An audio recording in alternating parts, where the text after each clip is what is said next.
Bienvenue dans Smart Bourse, votre émission quotidienne sur Bismart pour rester à l'écoute des marchés chaque jour, du lundi au vendredi à 17h pour la grande édition. Si vous nous suivez en direct sur Bismart TV, émission que vous retrouvez chaque soir en replay sur bismart.fr ou encore en podcast sur l'ensemble de vos plateformes préférées. Au sommaire de cette édition ce soir, une semaine qui démarre sous le signe de la prudence après quelques séances compliquées. La semaine passée, on a vu le marché américain abandonner entre 3 et 5% pour les grands indices majeurs côté US. L'Europe a un peu mieux tenu, un peu mieux résisté, mais c'est vrai que ce mois d'avril est un mois marqué par un nouveau choc de taux réels qui se diffuse et qui oblige à certains réajustements dans des classes d'actifs risqués comme les marchés actions. On l'a vu notamment sur quelques grandes valeurs de croissance américaines, à l'exemple de Nvidia qui sur la seule séance de vendredi a pu perdre 10% d'un coup. Prudence donc au démarrage d'une semaine qui sera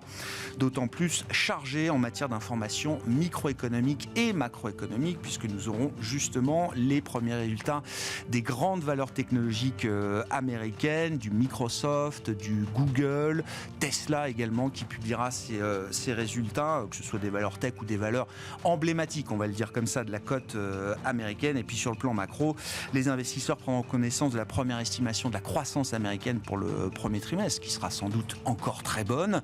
Et puis du fameux indicateur d'inflation privilégié par la Fed, le Core PCE du mois de mars qui sera publié également au cours de cette semaine. Et puis sur les marchés obligataires, après les secousses des derniers jours, il faudra encaisser encore un peu plus de 180 milliards de dollars d'émissions obligataires américaines menées par le Trésor américain ces prochains jours pour placer du 2 ans, du 5 ans et du 7 ans américain. Voilà pour la situation de marché. Qu'est-ce que ce choc de taux réel change à la configuration du moment? Nous en parlerons bien sûr avec nos invités dans quelques instants. Et puis dans le dernier quart d'heure de Smart Bourse, le quart d'heure thématique, nous nous focaliserons sur le thème de la santé, le secteur du healthcare. Et c'est Éric Le Berrigaud, Managing Director et analyste healthcare chez Stifel, qui sera avec nous en plateau à partir de 17h45.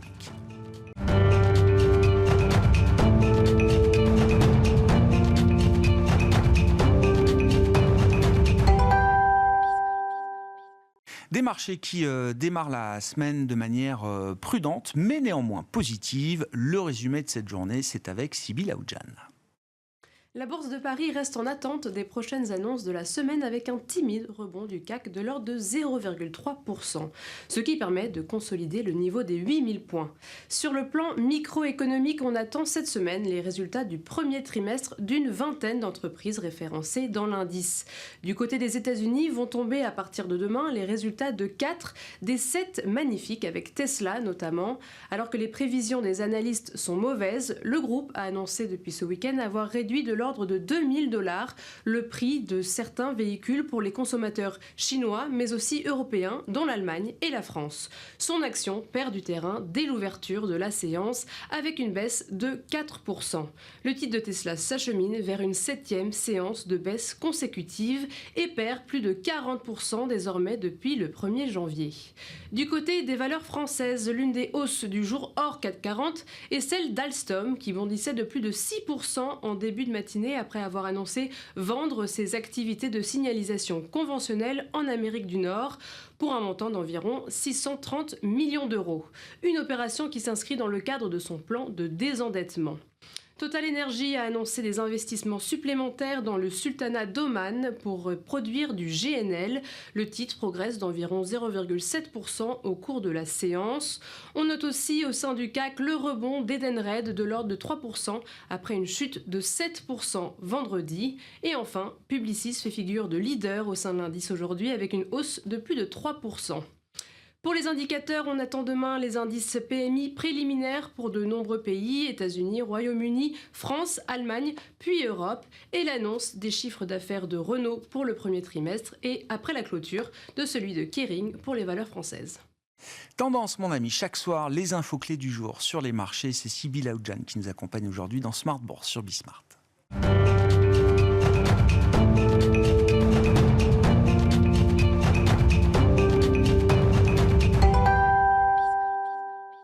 3 invités avec nous chaque soir pour décrypter les mouvements de la planète marché. Bertrand Puif est avec nous, gérant Action Internationale chez Fidelity. Bonsoir Bertrand. Bonsoir. Adrien Dumas nous accompagne également. Bonsoir Adrien. Bonsoir. Vous êtes directeur des investissements de Mandarine Gestion et Eric Turgeman est également à nos côtés. Bonsoir Eric. Bonsoir. Ravi de vous retrouver. Vous êtes co-directeur de la gestion collective chez Ophi Invest Asset Management. Avril est un mois qui relance alors ce qu'on appelle le choc de taux, choc de taux réel qui a été assez rapide. On a dû reprendre peut-être, 40 points de base quand même sur des taux longs américains depuis le début du mois d'avril.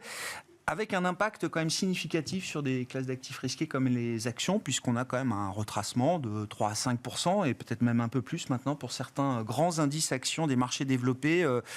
Eric, qu'est-ce qui a changé au mois d'avril et pour les actifs risqués? Est-ce que c'est plus un prétexte, une respiration, un prétexte pour prendre des profits, ou est-ce que c'est une histoire qui change un peu plus profondément? Alors, ce qui a changé en avril, c'est maintenant la certitude que la Fed ne baissera pas 7 fois ses taux, comme c'était le cas les marchés le pensaient en début d'année. Les marchés actions, ils ont progressé depuis l'hiver en raison uniquement de la baisse des taux. La baisse des taux longs et puis les perspectives de baisse des taux courts. Parce qu'en fait, il n'y a pas eu de révision en hausse des résultats. Alors, ils tiennent bien, ils ne sont pas mauvais pour l'instant. Mais par rapport à ce qu'on attendait en fin d'année 2023, on ne voit pas d'augmentation des perspectives. Donc, c'est-à-dire que c'est le moteur des taux qui avait fait la hausse. Si les taux se mettent à remonter, forcément, il y a une partie de baisse qui doit suivre. Mais ce n'est pas méchant aujourd'hui, parce qu'encore une fois, le marché a explosé de plus de 20%. Et là, on rend 3-4%. Ouais. Donc voilà, on rend parce qu'effectivement, on est même plus sûr que la Fed va baisser ses taux. De toute manière, s'ils le font, c'est maintenant entre 1 et 2 fois. Et peut-être pas du tout si l'économie américaine continue à montrer cette vigueur, que l'inflation ne rentre pas complètement dans le rang. Donc on risque d'avoir une déception en la matière. Et c'est pas très grave si on repousse et que finalement en 2025 on fait les hausses, les baisses qui n'ont pas eu lieu en 2024. Mais si on commence à se dire qu'il y aura moins de baisses aussi en 2025 et que le taux terminal, alors maintenant on parle du taux terminal à la baisse, avant c'était à la hausse, est plus élevé, on devrait avoir un ajustement de toute la courbe des taux et un 10 ans américain qui n'a pas de raison d'être beaucoup plus bas que ce qu'il est aujourd'hui. Ouais. Avec le risque éventuellement qu'on y ait un overshooting et qu'on aille autour de 5%. Donc ça, les marchés n'aiment pas. Et puis, ce qui arrive en avril, c'est quand même une tensions géopolitiques qui se sont exacerbées avec les frappes iraniennes en Israël et vice-versa. Donc, un peu plus de primes de risque, des résultats qui ne prennent pas le relais et des taux qui se tendent. Donc, ça suffit pour consolider, avec en plus quelques déceptions sur des gros mammouths de la côte. Ouais. On vient d'en parler, mais Tesla s'effondre littéralement. Cette magnifique, elle n'a plus rien de magnifique. Non. Donc ils ne sont plus que 6, les magnifiques. Oui, même moins. Et peut-être moins. Tesla, c'est 40% de baisse depuis le début de l'année, et c'est plus de 50% sur les plus hauts, peut-être pas loin de juillet 2023. Je crois que les plus hauts, c'était encore un peu avant. C'était avant. Mais, d'accord. Bon. Donc là aussi, ça veut dire que l'évaluation va dire quelque chose. On a vu Nvidia qui a plongé de 10%. Si c'est que 10, c'est pas bien grave. Il ne faudrait pas qu'il y ait des mauvaises nouvelles, étant donné la hausse vertigineuse qu'elle a eue. Donc comme les marchés en plus américains, même mondiaux, tiennent sur quelques valeurs, une déception sur 2 ou 3 d'entre elles peut effectivement entraîner cette consolidation. Donc voilà un peu le cocktail du mois d'avril. Un mois de giboulé. Et il n'y a pas eu encore... pas beaucoup de résultats qui ont été publiés. Ah non. La semaine va venir. Il ne faut pas décevoir. Voilà. À ces niveaux de valo, il ne faut pas décevoir. Il faut que la croissance, que ce soit la croissance du PIB ou la croissance des résultats, soit encore au rendez-vous. Oui, parce que les valeurs de croissance, on est prêt à les payer 20, 30, 40 fois, à condition qu'elles soient des valeurs de croissance. Dès lors qu'on a un doute là-dessus, que la croissance est réajustée à la baisse, là, il n'y a pas de limite à la correction. Donc, il ne faut pas décevoir. Quel niveau de vulnérabilité est-ce que vous évaluez dans le marché aujourd'hui, face notamment à la remontée des rendements, au choc de taux réels qu'on a vu se manifester ces dernières semaines, Bertrand? Alors, il faut rappeler qu'il y a une très forte dispersion en fait, des valorisations dans les indices. Donc c'est vrai que sur les indices, nous considérons qu'il y a un risque, notamment aux États-Unis, qui est significatif, puisque si on prend l'indice S&P 500 à 24 fois les profits, On l'inverse, on fait ce qu'on appelle l'earnings yield, un taux de rendement implicite, on est à 4%, on a des taux à 4,7, on a une prime de risque qui est implicitement négative. Donc investir sur l'indice américain, aujourd'hui, c'est effectivement relativement risqué. Nous, c'est pas ce qu'on fait. Par contre, c'est vrai que si on reste aux États-Unis, on a une dispersion à la fois des performances, mais aussi des valorisations qui est quand même historiquement très très élevé, hein. On a rarement vu ça. Donc il y a beaucoup de sociétés qui ont des performances depuis le début de l'année, qui sont à 0 voire en négatif, et qui traitent à un ratio de résultats à un chiffre. Ouais. Donc il y a un potentiel en termes de sélection de valeurs qui est significatif encore aux États-Unis, notamment quand on va dans la strate des moyennes et petites valeurs, qui a été complètement délaissé, comme d'ailleurs dans d'autres géographies. Mais c'est aussi vrai aux États-Unis. Alors que d'autres choses ne sont pas forcément vraies aux États-Unis.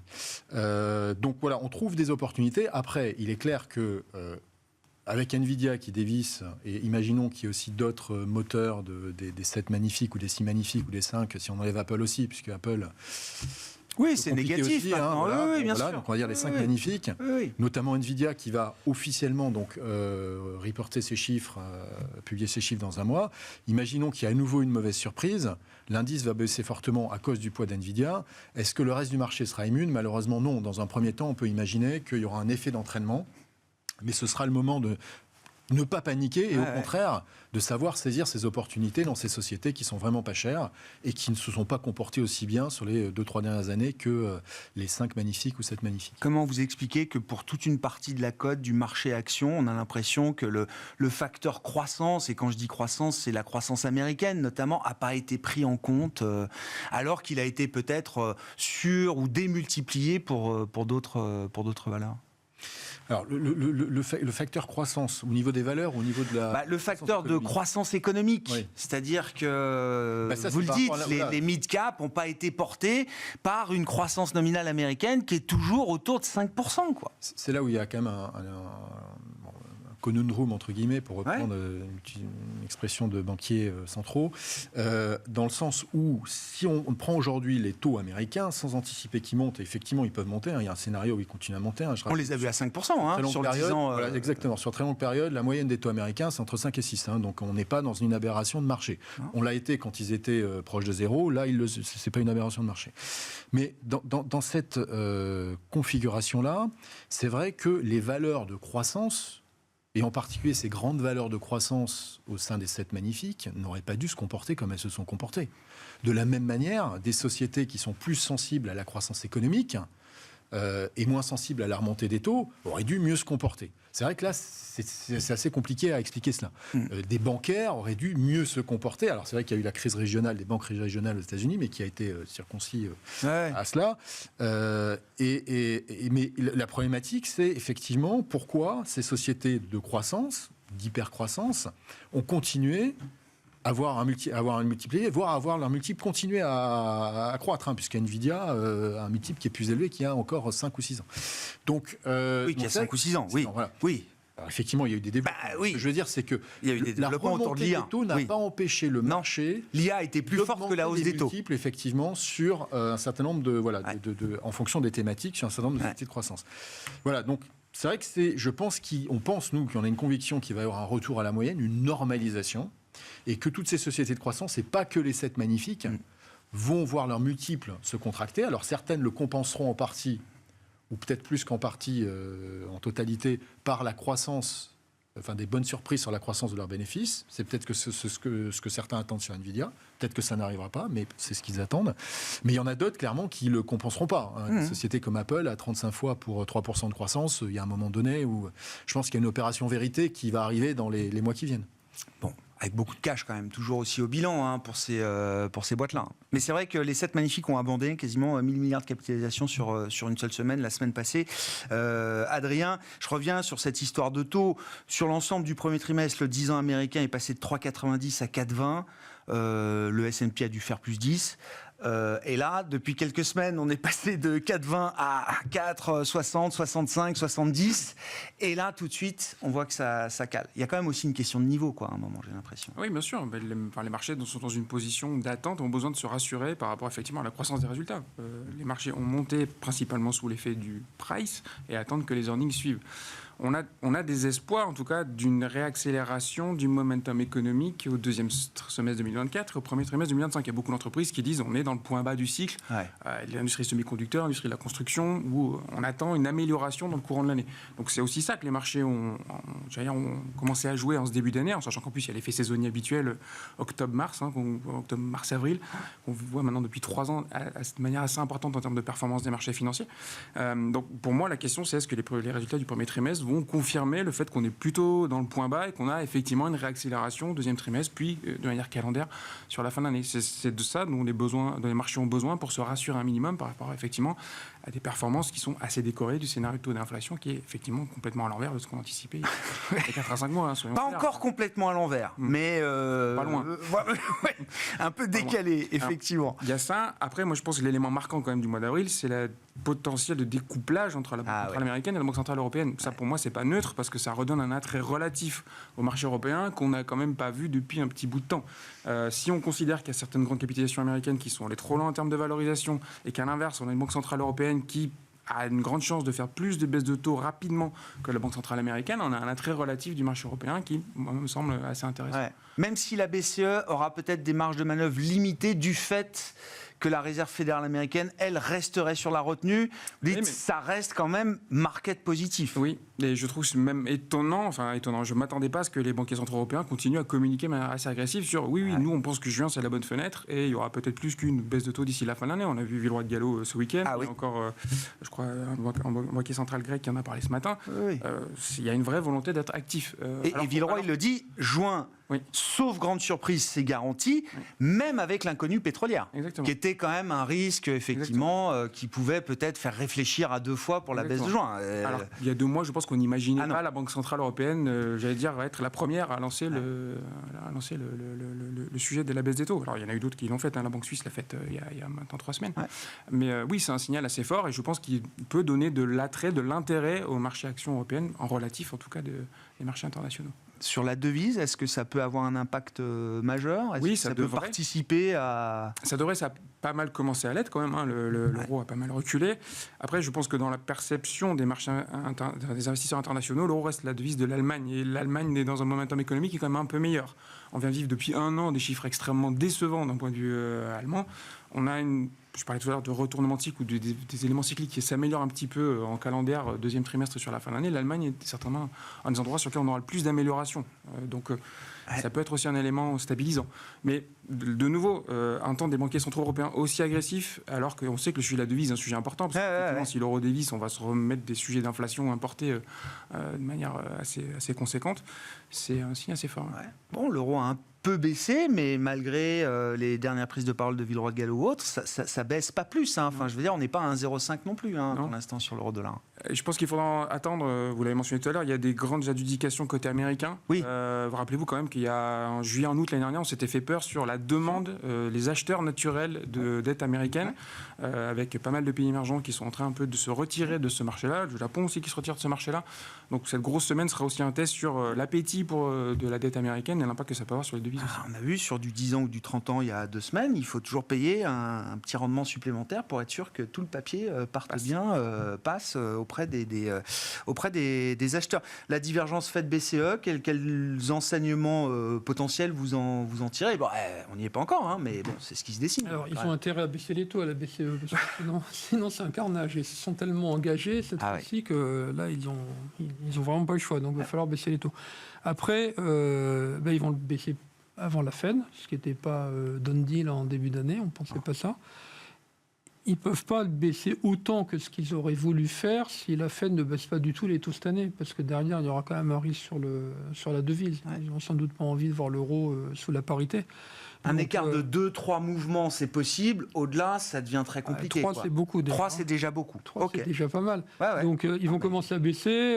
Si la Fed ne réagit pas et que la Fed ne baisse pas du tout en 2024, une deuxième fois, mais après, derrière, il y a un risque sur la monnaie. Donc, voilà. Mais enfin, oui, ils vont baisser les taux. Après, la croissance, c'est pas du tout la même aux États-Unis et en Europe. Ça, c'est sûr.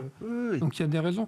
Je voulais juste revenir sur... on parlait de la raison pour laquelle les valeurs de croissance avaient progressé en dépit de taux qui se tendaient. C'est vrai que c'est pas du tout logique.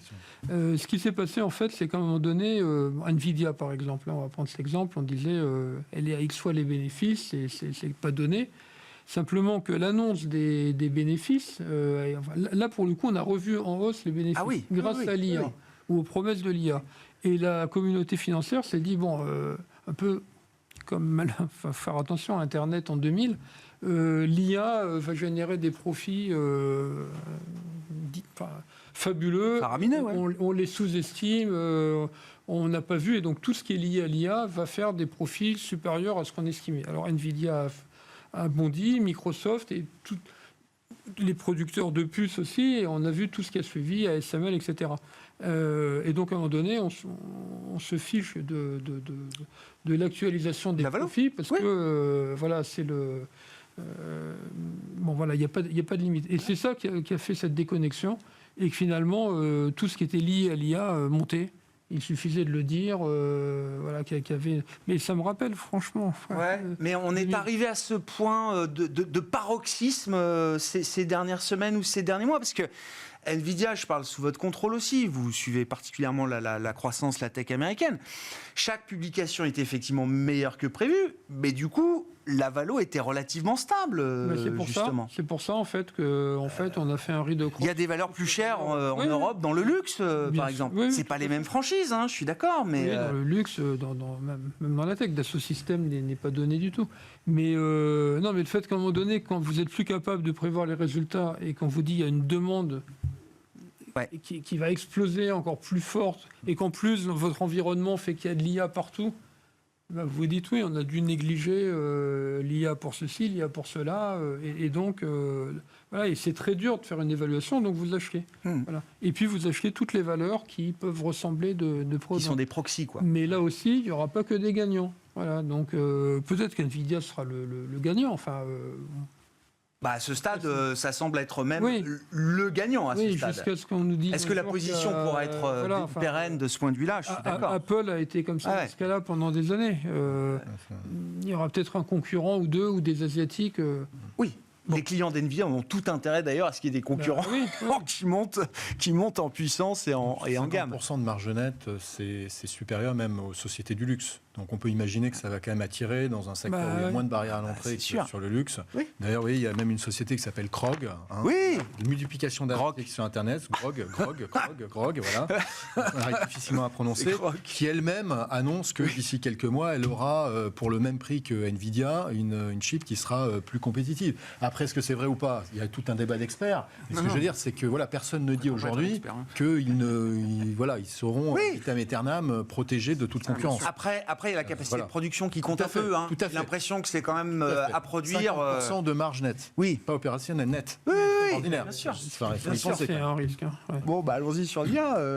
Non, je ne prendrai pas la baisse Nvidia de vendredi dernier comme un élément sur on est au bout du pic de valorisation. La baisse de Nvidia, elle s'explique après une semaine où on a eu deux mauvaises nouvelles dans le secteur. Il y a la publication d'ASML qui a été très décevante sur le carnet de commandes. Avec, on attendait des grosses commandes, notamment côté asiatique, qui pour l'instant ne sont pas dans les carnets de commandes d'ASML. Donc, est-ce qu'ils viendront au troisième trimestre? C'est un peu la promesse qu'a fait SML. En fait, le titre a perdu quasiment 10% sur la publication. Et mercredi ou jeudi, il y a eu la publication de TSMC, qui est lui aussi un des gros donneurs dans l'industrie. Et qui nous a pas rassuré. Qui n'a pas revu particulièrement hausse les intentions de CAPEX, qui a parlé d'accélération dans l'IA, mais des ralentissements dans toutes les autres industries, notamment la téléphonie et l'automobile, qui sont deux segments importants aussi de l'industrie des semi-conducteurs. Voilà, donc c'est des éléments qui ont mis un coup de frein sur le momentum très positif de l'IA, où il est vrai que depuis 4-5 mois, on n'avait que des surprises positives ou des éléments positifs pour dire effectivement cette technologie se déploie beaucoup plus rapidement prévu et les taux de croissance qu'on attend sur Nvidia sont plus importants. Donc voilà, moi je ne le verrais pas comme un signal particulier. Déjà, je pense que les 7 magnifiques ne sont pas du tout à comparer les unes aux autres. Elles ont des histoires très très spécifiques, des leviers de croissance qui sont quand même très différenciés les uns des autres. On a eu tendance à les mettre dans le même paquet parce qu'elles ont les mêmes caractéristiques. C'est des grosses capitalisations très rentables, variables assises sur des gros bilans, qui ont beaucoup bénéficié de ce scénario d'incertitude et de taux et d'inflation. Mais voilà, je ne le vois pas, en tout cas, la baisse de la semaine dernière comme un élément déclencheur, quelque chose de plus structurel. Il faudra attendre la publication, notamment Nvidia, qui effectivement est tardive, c'est un peu dans un mois.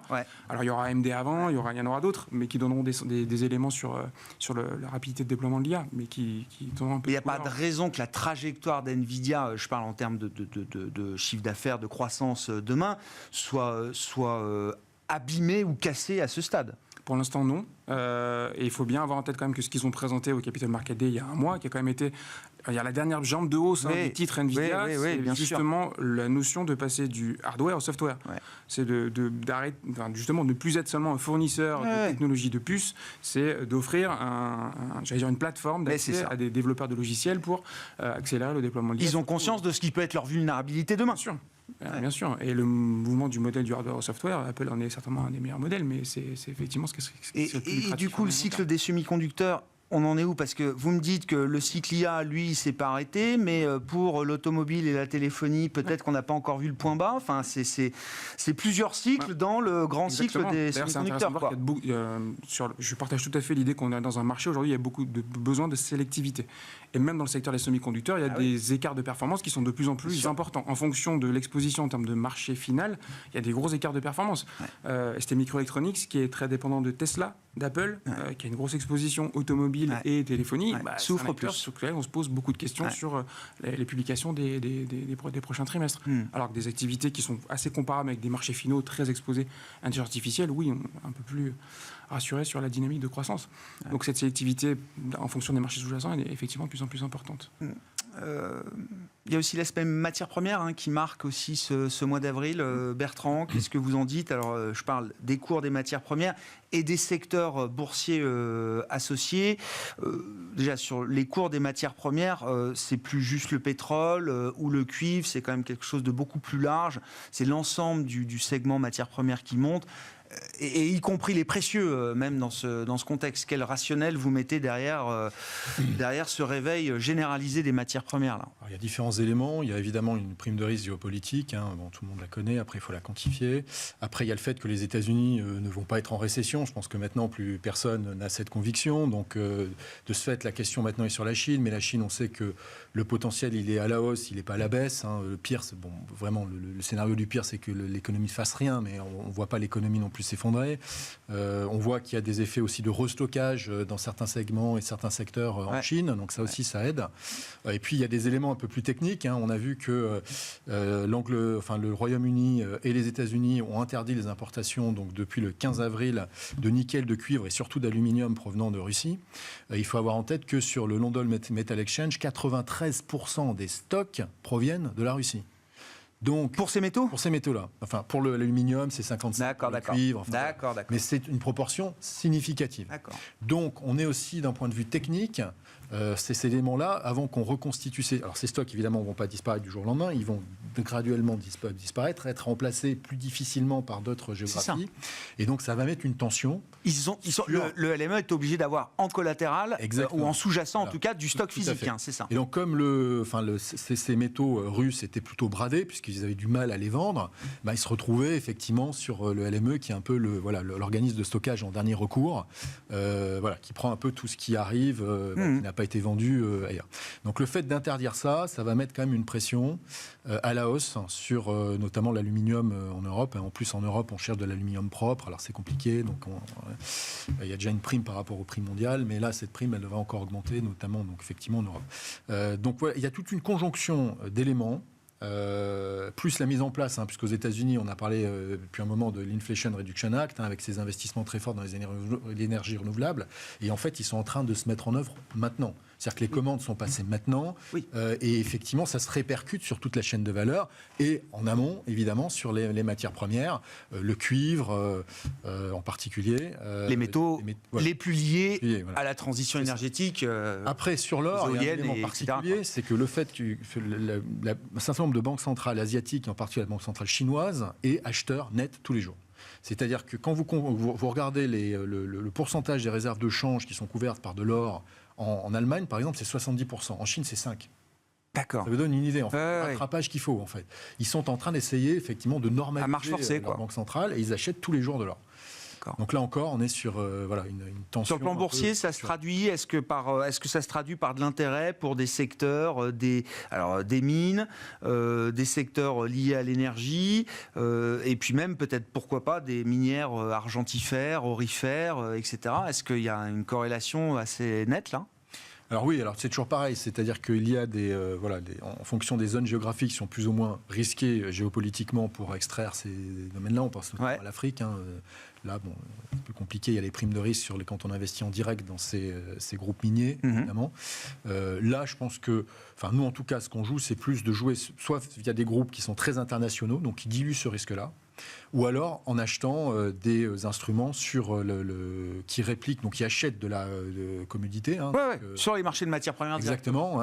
Ou alors qui les répliquent via des produits dérivés. Mais en tout cas, c'est plus intéressant, à notre avis aujourd'hui, de suivre la matière première en direct que d'aller chercher un effet de levier via une société minière qui peut avoir des soucis. Même les grosses peuvent avoir des soucis parce que des fois, elles n'ont pas les permis pour augmenter leur production. Elles ont des problématiques, comme on l'a vu en Australie, notamment sur le manganèse, vous avez un problème et la mine elle est fermée pendant au moins 6 mois.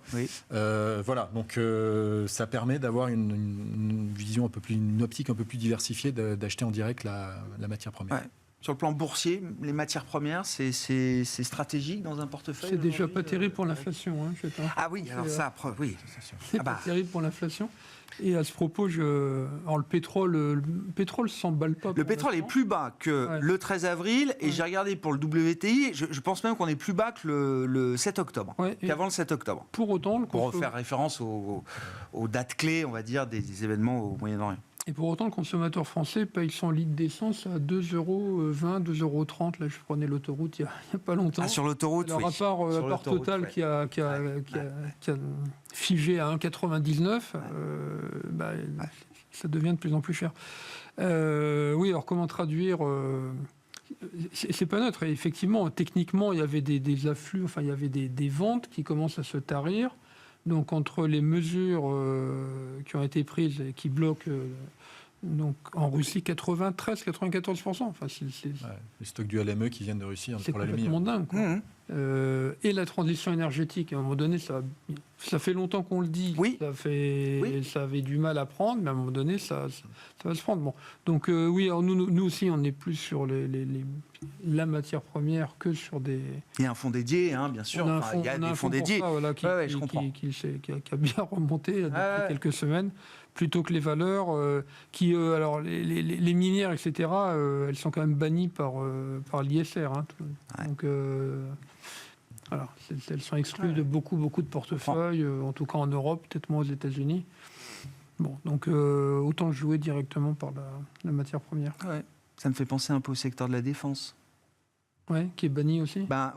Et puis quand ça se met à faire des plus 50% sur un an, peut-être que la défense, c'est social, finalement. Non, mais c'est des réflexions en cours. C'est des réflexions en cours. Mais je me dis qu'à un moment, sur les matières premières et sur les mines, il faudra bien aussi que le sujet soit traité de manière peut-être un peu plus pragmatique.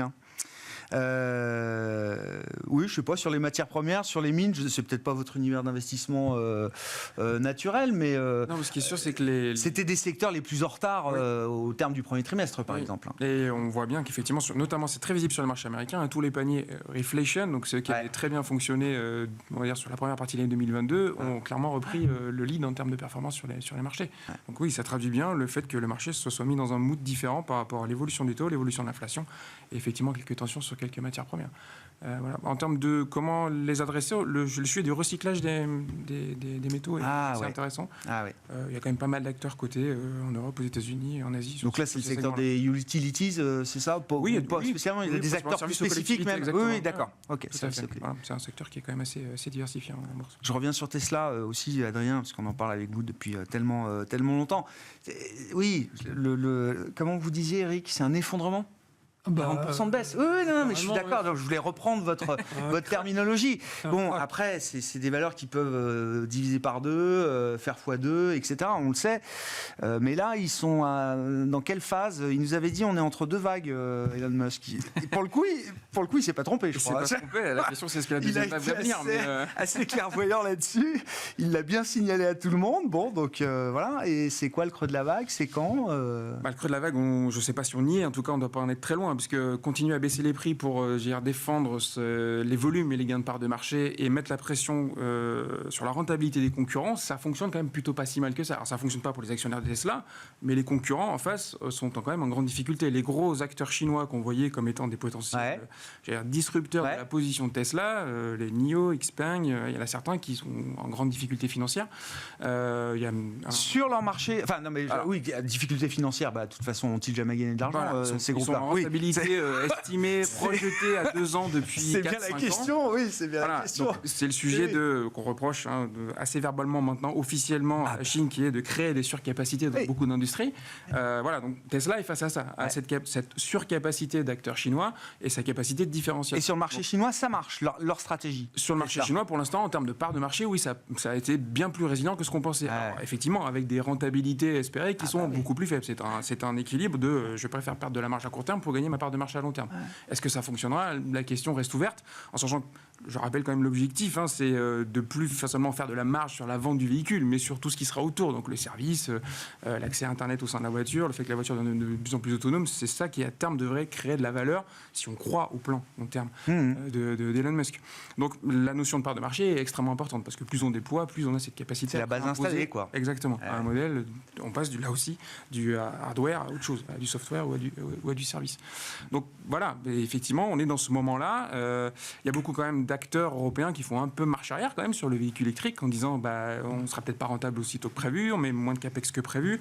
Il y a du lobbying aussi pour dire finalement est-ce que le véhicule électrique est aussi vert que ce qu'on pensait. Donc voilà, on sent que oui, il y a des tensions sur beaucoup de marchés. Et en même temps, ils nous disent qu'il ne faut plus changer le calendrier. C'est un peu le message des derniers jours. Oui, c'est-à-dire, comment il a dit, Tavares, je suis un avion sur la piste de décollage, pleine puissance. Si vous me retirez la piste, ça va mal se passer. Exactement. Donc, oui, et après, n'oubliez pas, sur le marché domestique, on a en tout cas un candidat probable en tête des sondages aux élections américaines qui est clairement anti-véhicule électrique. S'il y a un des sujets sur lesquels il y a une vraie remise en cause du plan Inflation Reduction Act de l'administration Biden, c'est clairement le véhicule électrique. Qu'est-ce qu'il peut faire? Vous l'avez démontré vous-même, l'IRA bénéficie aux États républicains et aux élus républicains. Il va finir de couper les subventions, en tout cas les couper peut-être plus rapidement que prévu pour que le déploiement soit un petit peu moins long que prévu. Mais je suis d'accord, ça ne remettra à mon avis pas en cause à moyen long terme le déploiement du véhicule électrique. Mais il y a des sujets de compétitivité, de gain de part de marché, de compétitivité relative. Alors dans tout ça, ce qui aide quand même, c'est que jusque-là, certains prix des matériaux ont beaucoup baissé. Le prix du lithium, le prix des batteries a énormément baissé. Dans cette phase de baisse de prix que est en train de déployer Tesla, ils ont quand même à la limite un coussin qui était positif. C'est pas que de la marge qui baisse, quoi. Non. Voilà. La question, c'est est-ce que cette stratégie devra être inversée le jour où ces matières premières, notamment le lithium, retrouveront des prix plus élevés? Ça restera à voir. Mais si je peux rajouter un mot sur Tesla, juste une seconde. Il n'y a pas que l'automobile qui fait baisser Tesla. C'est-à-dire qu'on ne pouvait pas justifier le cours de Tesla uniquement en tant que constructeur automobile. Parce que, on voyait bien que c'était la somme de tous les constructeurs du monde, alors qu'ils avaient une part de marché infime à l'échelle mondiale. Donc quand on achetait Tesla, on était persuadé qu'on achetait aussi Elon Musk et sa capacité à faire autre chose. Le logiciel, comme disait, c'était une boîte de software. Et éventuellement aller concurrencer Nvidia en se disant Elon Musk il va faire autre chose. Possible. Donc il n'y a pas que... Et en fait, on ne voit rien venir pour prendre le relais des autos. Alors, il n'y a rien qui vient, les autos baissent un peu, donc la rentabilité du constructeur baisse. Et donc Tesla, c'était un constructeur plus le rêve de quelque chose. Si le rêve n'aboutit pas, on commence à se lasser. Mais voilà, c'est pas que les véhicules. Plus les taux qui montent, et là, c'est le cocktail c'est la tempête parfaite, comme on appelle. C'est ça. Beaucoup plus, tout le monde était dedans et il y avait un effet moutonnier. Bon, est-ce qu'on est en train de revivre la séquence de l'été 2023 où on avait eu quand même un très bon début d'année sur la partie action, ça s'était plutôt bien passé, et puis l'été n'avait pas fait grand-chose, et puis il y avait quand même un moment... une grande bascule à la fin de l'été, avec des taux longs américains qui ont fini par se tendre sur le 10 ans jusqu'à 5% fin octobre. Est-ce qu'on revit un peu ce genre de séquence aujourd'hui ou pas, Eric? On verra. Ça dépendra. Non, mais, Moi, j'attends rien des bénéfices. C'est-à-dire je trouve qu'on a une assez bonne visibilité des bénéfices et je serais surpris qu'à la fin de l'année, en révisant hausse. Je comprends. Voilà. En plus, on a si on fait déjà ce qui est prévu, ce sera bien. Et puis, c'est pas mal. Ouais. C'est même très bien, bien sûr. On a une croissance mondiale qui est un peu revue à la hausse. Croissance mondiale qui va tourner à pas loin de 3%. À ce niveau de croissance mondiale, c'est la fameuse équation que je donne. On a des résultats qui ne baissent pas d'une année sur l'autre, en Europe en tout cas. Donc c'est pas le risque qui vient pas tellement de ça. Alors il y a le risque géopolitique, mais ça c'est dur à prévoir. Donc ça reste sur les taux. Et ça reste sur les taux. Donc effectivement, à quel moment le 10 ans va commencer à se dire que des taux courts qui sont courts mais qui baissent pas deviennent des taux longs. Voilà. Donc le risque est là. Et puis il faut Trump quand même. Faudra quand même, là, on se rapproche. Il est favori dans les sondages. Il peut passer. Oui. Et à partir de là, il y a pas mal de... c'est dur à prévoir, mais là, sur le contexte géopolitique, ça peut swinguer un peu partout. Il peut se désengager de l'Ukraine et il peut être plus présent au Proche-Orient. Voilà, ça peut... Moi, je suis admiratif de tous les stratégistes qui ont effacé, évidemment, au fur et à mesure de l'année, les baisses de taux 2024 pour ne placer que des baisses de taux post-élection maintenant. Il y en a, c'est pour qui le premier mouvement commence en décembre, par exemple. Avec quand même l'énorme inconnu du 5 novembre. Et dans ce contexte, on reste quand même un peu pro-risque, on se met neutre un peu partout. Nous, on a abordé l'année en étant neutre sur les actions, en se disant on ne va pas dépasser, on aura une hausse à celle des bénéfices. À un chiffre. Ouais, d'accord. Voilà. Okay. Bon. Le problème, c'est que la hausse à un chiffre, on était à 2 chiffres au bout de 3 mois, donc on n'était pas forcément à l'aise, parce qu'être neutre quand les marchés montent, il faut le reprocher. Là, on revient en arrière. Effectivement, il y a eu des replis de 4-5%, mais le Nasdaq, alors, je ne sais pas combien il est actuellement, mais ce matin, il était à plus 1,5% depuis le début de l'année. Ah oui, pas loin d'être négatif. Pas énorme. Oui, bien sûr. Et ça se trouve en fin de séance aujourd'hui. Oui, c'est possible. Voilà. Donc, voilà, on est plus, on est relativement à l'aise avec ces niveaux-là. Et c'est pas cette consolidation qui nous donne envie de racheter et de passer positif. Très clair. Voilà. C'est pas un retracement suffisant. Non, pas suffisant. Aujourd'hui. Dans l'univers des marchés actions, dispersion, donc sélection, c'est ça, Bertrand ? Donc voilà, aux États-Unis, nous on regarde plutôt les capitalisations moyennes, ou alors des grandes capitalisations, mais pas les mégas, mais dans des secteurs qui ne sont pas forcément comme les financières regardées aujourd'hui, avec dans l'idée, encore une fois, qu'il faut être prudent sur les banques régionales américaines, mais les banques, on va dire, nationales, à échelle nationale, ont des rentabilités qui sont exceptionnelles aujourd'hui. Et le fait que les marchés financiers ne s'effondrent pas, ce qui était aussi un des risques cette année, en tout cas jusqu'à présent, est quand même plutôt favorable pour ces sociétés-là. En termes géographiques, nous, on regarde quand même pas mal l'Europe, puisque c'est vrai que l'Europe est pas chère. L'écart de valorisation relatif avec les États-Unis est quand même à un pic. Et puis en plus, quand on fait le retraitement qu'on fait aussi aux États-Unis en enlevant les 7 magnifiques, on peut le faire en Europe en enlevant les granolas, les L'Oréal, les ASML et Novo Nordisk. Là, on a quasiment, alors on n'est pas à un chiffre, mais on est à 10 fois, 10-11 fois le marché américain, le marché européen sur les profits. Les earnings, c'est quand même historiquement extrêmement bas. Donc même s'il y a toutes les problématiques qu'on a sur l'Europe est plus sensible, l'Allemagne est en récession, etc. Mais comme ça a été dit, la Banque Centrale Européenne va baisser ses taux avant, c'est quasiment sûr. Alors après de combien, on ne sait pas, mais donc stimuler l'économie, ça va donner un appétit sans doute un peu plus important pour les actions. Et qu'est-ce qu'on achète en Europe alors ? S'il faut s'exposer à l'Europe, là, c'est quoi l'angle pour le coup, la repentification de la courbe des taux qui devrait arriver est favorable aux financières. Donc les bancaires, mais ça fait déjà très bien les bancaires. Ça tient. L'assurance sont. Banque, assurance, mais ça fait partie des secteurs leaders en Europe. On paye des dividendes qui sont quand même significatifs, au-dessus de 5%. Donc pour nous, on est un peu pay to wait, comme on dit en anglais. Même si notre scénario met 6 mois de plus, on touche des dividendes qui sont significatifs et qui ne sont pas de notre point de vue à risque. Donc voilà, les financières, les matières premières, effectivement, pour jouer ces effets de rattrapage. L'automobile nous paraît être intéressante aussi, puisque on arrive sur la fin du déstockage dans l'automobile, et on voit que la demande pour être stimulée par des baisses de taux en Europe, là où elle est à tonne. Ouais, parce qu'il y a aussi la fin des aides pour l'électrique. Enfin, il y a quand même des aides qui s'estompent sur l'électrique. En Europe, les Allemands, il y a un rejet de l'électrique. Quand il y a l'effondrement des ventes de véhicules électriques. Et d'ailleurs, on va voir que les pouvoirs publics, les pouvoirs publics vont également stimuler ça. C'est pour ça qu'ils enlèvent les aides. Parce que qu'est-ce qui se passe aujourd'hui ? Les Chinois sont en train d'investir l'Europe, le marché européen des véhicules électriques. MG, qui est détenu par SAIC, une société donc chinoise, c'est les premières ventes de véhicules électriques. C'est même pas Tesla. BYD, pareil, il y a des ambitions extrêmement fortes en Europe. Donc on est en train de se rendre compte au niveau des politiques que tout l'argent qu'on injecte, c'est pour stimuler l'économie chinoise. Donc ça aussi, voilà. Et donc il y a un redéplacement. Effectivement, dans un premier temps, les gens n'achètent pas, et ensuite ils vont avoir besoin d'acheter. Ils vont acheter à nouveau, je pense, des véhicules hybrides ou thermiques. Donc ça devrait aider là encore ce secteur-là. Bon. Sur le positionnement action, qu'est-ce qui vous intéresse aujourd'hui ? L'Europe en relatif, là aussi d'accord avec ça, oui, l'Europe Adrien, en relatif, pas mal les secteurs cycliques, je leur dis, les secteurs très liés à la construction qu'on regarde. Amélioration cyclique, progressivement, avec on parle de parce que Bertrand dit l'Allemagne en récession. Bon, déjà. Elle n'y a pas franchement été, mais non, mais je suis d'accord avec vous. Ça fait 2 ans, que ça bouge plus. Ouais. Mais c'est vrai que là, je crois que le gouvernement allemand va même réviser à la hausse ses prévisions de croissance. Alors ça va être de 0,2 à 0,3. Mais voilà, c'est un tiers de plus. Des dérivés secondes est extrêmement positive. Et donc ça peut se jouer encore dans les marchés. Dans des marchés effectivement qui retraitaient des grosses capitalisations se traitent 10 fois, 11 fois. C'est une allumette qui permet certainement d'avoir un petit peu d'attrait pour ce marché. Après, de manière internationale. On continue à bien aimer l'Inde.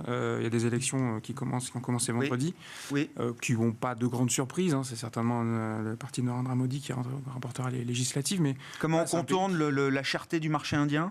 On l'accepte par la profondeur. C'est-à-dire que le marché indien, il est très cher parce qu'il est très, très concentré sur tout ce qui a bénéficié de l'IA, parce que les grands groupes d'IT sont des points importants de ce secteur, et tous les gros points aussi de la consommation qui ont beaucoup bénéficié d'un effet inflation salariale et une inflation locale qui a été plus faite. Donc tous les secteurs de la consommation qui ont aussi eu beaucoup de revalorisation. Dans les secteurs industriels, il y a beaucoup de choses extrêmement intéressantes. L'Inde devient progressivement aussi une plateforme de production pour l'internationalisation. C'est pas innocent si Apple s'est posé des questions sur sa prochaine capacité de production, Tesla se pose des questions sur sa prochaine capacité de production en Inde. Ça devient une zone de fabrication pour l'export. Donc il y a certainement plein de choses à jouer là aussi d'un point de vue industriel.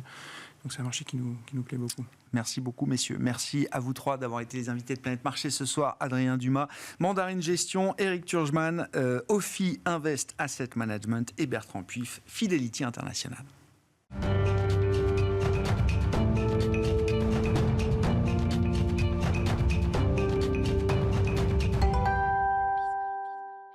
Le dernier quart d'heure de Smart Bourse. Chaque soir, c'est le quart d'heure thématique. Le thème ce soir, c'est celui de la santé. Et nous en parlons avec un spécialiste du secteur, bien sûr, Éric Le Bérigot, Managing Director Equity Research chez Stifel et en charge notamment de l'analyse du secteur de la santé en Europe. Bonsoir Éric. Bonsoir Éric. Merci d'être avec nous, évidemment, depuis 1 an et demi, 2 ans. C'est le passage obligé quand vous venez, Éric, faire le point sur l'actualité des stars de l'anti-obésité. Alors, en Europe, c'est Novo Nordisk, mais on regarde évidemment le comparable américain Eli Lilly. Quels ont été les derniers développements déjà thérapeutiques peut-être pour ces 2 groupes en matière d'avancée ? Alors, pas de grosse avancée depuis la dernière fois qu'on s'est parlé, mais en revanche, le Capital Market Day de Novo a été assez riche. Impression de force, quoi, vraiment, en une journée. C'était quoi, il y a 1 mois ? Quelques semaines à peine ? Oui, c'est ça. Oui, non, un gros mois. Ouais. Un gros mois. Début mars. Donc, avec assez peu de données distillées, une impression de domination de l'espace. Aussi bien sur la partie production où ils investissent vraiment très lourd, et donc on se dit mais qui pourra venir les inquiéter sur un sujet capacité de production. Il faut rappeler les capex là en ce moment c'est 6 milliards de dollars par an. Et quand on voit, alors ils ne sont pas engagés sur plusieurs années, mais on voit un graphe quand même qui montre que les bar charts sur plusieurs années, ça va être à peu près le même ordre de grandeur. Donc 6 milliards par an pendant plusieurs années. On ne voit pas qui pourra venir les chercher sur ce genre de montant. Donc, en fait, c'est ce qui les conduit à dire que même après l'échéance des brevets, ils pensent continuer à jouer un rôle important. Et quand on voit que sur l'insuline, qui est un produit qui a 100 ans d'âge, ils continuent à fabriquer 45% des volumes mondiaux de l'insuline, y compris face à des Indiens ou des Chinois. Aujourd'hui, sur le GLP-1, c'est 65%. Bon, Lilly va monter, d'autres vont arriver. mais la capacité à les voir tenir 30, 35, 40% dans la durée, c'est pas du tout impossible. Sur un produit commoditisé comme l'insuline, ils arrivent à être encore dominateurs, à être encore en volume, compétitifs. Donc en valeur, en valeur, face à la concurrence des produits génériques, quoi, pour dire les choses. Ouais. Donc 45% en volume, plus de 50% en valeur. GLP-1, bon, il y aura plus de concurrence évidemment que dans les insulines, mais bon. Et l'autre impression de force, elle était sur la R&D, c'est-à-dire qu'eux, ils sont déjà sur la génération 3-4. Donc en fait, ce qu'ils veulent construire, c'est une franchise avec plusieurs produits, chacun adressant des besoins spécifiques. La maximisation de la perte de poids versus pas forcément perdre 25 ou 30%, parce qu'on commence à dire de plus en plus, tout le monde n'a pas besoin de perdre 30% de son poids. Parfois 15%, c'est très bien, mais 15% de manière très safe, en évitant les effets secondaires gastro-intestinaux, pour s'assurer que les patients tiennent le traitement beaucoup plus longtemps. Quelque chose qui fera perdre du poids de manière beaucoup plus progressive, passer d'un injectable à un oral, enfin... Voilà, ils sont rentrés là-dedans. Et donc là, pareil, on se dit, on voit arriver des concurrents et parfois on me dit, alors telle société, elle a sorti. Oui, mais elle a un produit. Ouais, c'est ça. Face à un nouveau qui va arriver avec une franchise, une gamme. Là, ça va être du quasi. Alors, c'est pas du sur-mesure, mais c'est presque, ou en tout cas, c'est du prêt-à-porter, quoi, presque, de ce point de vue-là. Oui, alors on voit déjà le marché se scinder un petit peu entre le pur besoin de perte de poids. Et puis, on avait parlé les dernières fois des bénéfices cardio-métaboliques associés. Donc, quand on n'a pas juste un loin de d'être surpoids, négligeable, hein, c'est ça. Ah oui, bien sûr. Et donc là, on a un positionnement qui est beaucoup plus médical. Qui dit beaucoup plus médical, dit beaucoup plus de chances d'être remboursé aussi, versus une pure perte de poids où ça sera peut-être plus discutable et où un certain nombre de payeurs feront l'impasse parce qu'ils ne pourront pas tout couvrir. Et donc, bon, sur la maximisation de la perte de poids, Lilly semble avoir un petit avantage. Clairement, les médecins disent que c'est un meilleur produit. Mais Novo a l'avantage de sortir de plus en plus d'études qui montrent que son produit, lui, protège bien au-delà d'une simple perte de poids sur la fonction cardiaque, sur la fonction rénale. On sait qu'on va avoir des données sur NASH au tournant de l'année. L'année prochaine, on a Alzheimer, dans lequel personne ne croit. Mais alors, si ça sort aussi, bon, bah, voilà, tout ça, c'est de l'upside. Donc tout ça pour en arriver à la conclusion, parce que c'est la question qu'on a de manière récurrente. Hein. Depuis 2 ans, à la limite, il suffisait de faire du Novo Nordisk qui en était très bien dans l'espace et pas besoin de regarder le reste. Est-ce qu'on va rester dans quelque chose d'aussi polarisé que ça ? Alors moi, on me dit la valo d'aujourd'hui, elle justifie que Novo puisse doubler de taille en 3 ans. Est-ce que tu penses que Novo peut... Bah oui, en fait, c'est ce que les chiffres disent. Novo peut encore doubler de taille en 3 ans. Donc ça justifie la valo d'aujourd'hui. Alors tout en disant ça, on sent bien qu'on est à un point quand même où le marché a l'air de vouloir avoir envie de regarder d'autres choses, de trouver peut-être, si ce n'est des alternatives, parce que c'est difficile face au poids de Novo aujourd'hui, de trouver quoi que ce soit d'autre qui puisse avoir la même place que Novo dans un portefeuille, mais peut-être quand même un petit challenger, un numéro 2, numéro 3, pour ne pas mettre tous ses œufs dans le même panier, quoi. Moi, j'ai une question. Alors, ça me passionne, mais c'est peut-être à la périphérie de votre champ d'analyse, Eric. C'est l'impact de ces GLP-1 sur d'autres industries, à commencer par l'industrie agroalimentaire. Je me souviens que c'était dans une interview qu'il donnait, le patron de Novo Nordisk, il disait « Oui, je commence à avoir des coups de fil. Oui. Le patron de Walmart, de patron de, je les cite, ou d'autres, hein, voilà, de groupes agroalimentaires. Comment ça marche ton truc ? Quels sont les effets ? Explique-nous un peu, parce que nous, il faut qu'on soit vraiment au courant de ça, quoi. Ouais. Vous regardez un peu ça, c'est plus le sujet de la santé, hein, mais c'est d'autres industries qui sont concernées, quand même. Alors, dans notre équipe, non, mais c'est vrai qu'il y a beaucoup de secteurs qui sont interrogés sur les conséquences. Bon, c'est un petit peu prématuré, mais je pense que certaines industries se préparent quand même à des changements de mode de consommation, clairement, sur l'envie de gras, l'envie de sucre. Donc oui, il y aura forcément des modifications. Ouais. Après, j'ai pas vu encore dans mes collègues sur les autres secteurs. Il n'y a pas de chiffres qui donnent d'évidence forte qui soit radical, mais probablement avec de plus en plus d'acteurs dans l'espace, une production qui permettra de toucher beaucoup plus de personnes. Oui, ça aura ce type d'effet. Le patron de Walmart, ça l'intéresse. Ouais.